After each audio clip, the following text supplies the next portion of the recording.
সহকর্মী চিকিৎসক খুনের ১০০ দিনে ফের বিচারের দাবিতে শত মোমবাতি জ্বালিয়ে ১০০ সেকেন্ড নীরবতা পালন করেছেন আর.জি. করের মেডিকেল কলেজের জুনিয়র ডাক্তাররা। রবিবার আর.জি. করের ১০০ দিন পূর্ণ হয়েছে।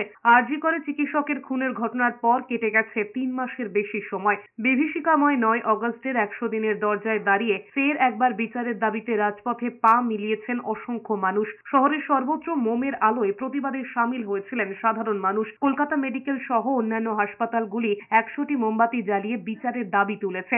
ভিক্টোরিয়ার সামনেও মোমবাতি জ্বালিয়ে প্রতিবাদে সামিল হয়েছেন মানুষজন। কোথাও আবার হয়েছে ১০০ সেকেন্ড নীরবতা পালন। আর.জি. কর মেডিকেল কলেজে নির্যাতিতার প্রতীকী মূর্তির সামনে ১০০টি মোমবাতি জ্বালিয়ে প্রতিবাদ করেছেন জুনিয়র চিকিৎসকরা। আর.জি. কর কাণ্ডের ১০০ দিন অতিক্রান্তে ফের একবার প্রতিবাদে মুখর হয়েছে রাজপথ। বিচারের অপেক্ষায় সবাই। এর আগে সহকর্মীর খুনের ঘটনায় ৩ মাস পূর্ণ হতেই সেদিনও একাধিক কর্মসূচি পালন করেছেন জুনিয়র চিকিৎসকরা। আর.জি. কর কাণ্ডের ১০০ দিন পূর্তিতে ফের ন্যায় বিচারের দাবিতে সোদপুর থেকে শ্যামবাজার পর্যন্ত সাইকেল র্যালি করেছে অভয়া মঞ্চ। রবিবার সন্ধ্যায় সোদপুরে নিহত চিকিৎসকের মায়ের হাত থেকে মশাল নিয়ে ১০০ জন সাইকেল আরোহী আর.জি. কর মেডিকেল কলেজ হয়ে শ্যামবাজার পাঁচমাথার মোড়ে পৌঁছেছেন। মাঝে Natagarh, HB town, Sodepur, Kamarhati, Dunlop, Sinthi, Dumdum, Paikpara ছুঁয়ে গিয়েছে এই র্যালি। এরপর এই দ্রোহের মশাল পৌঁছে যাবে বিভিন্ন জেলায়। এদিন শুধুমাত্র জুনিয়র ডাক্তাররা নন, শ্যামবাজার পাঁচমাথার মোড়ে জমায়েত হয়েছিলেন সাধারণ মানুষও। সেখানে তারা মোমবাতি জ্বালিয়ে টর্চ হাতে করে প্রতিবাদে সামিল হয়েছিলেন। বিচারহীন ১০০ দিন স্লোগানকে সামনে রেখেই প্রতিবাদ কর্মসূচি পালন করেছে অভয়া মঞ্চ।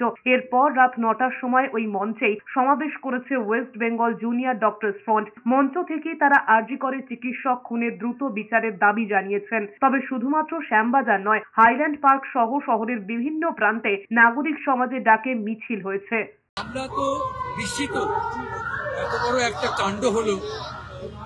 হসপিটালে কর্মরত একজন মহিলা ডাক্তারকে এভাবে হত্যা করা হলো।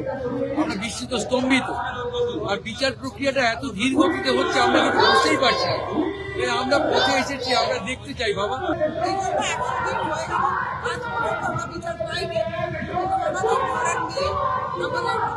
একজন সরকারি হাসপাতালে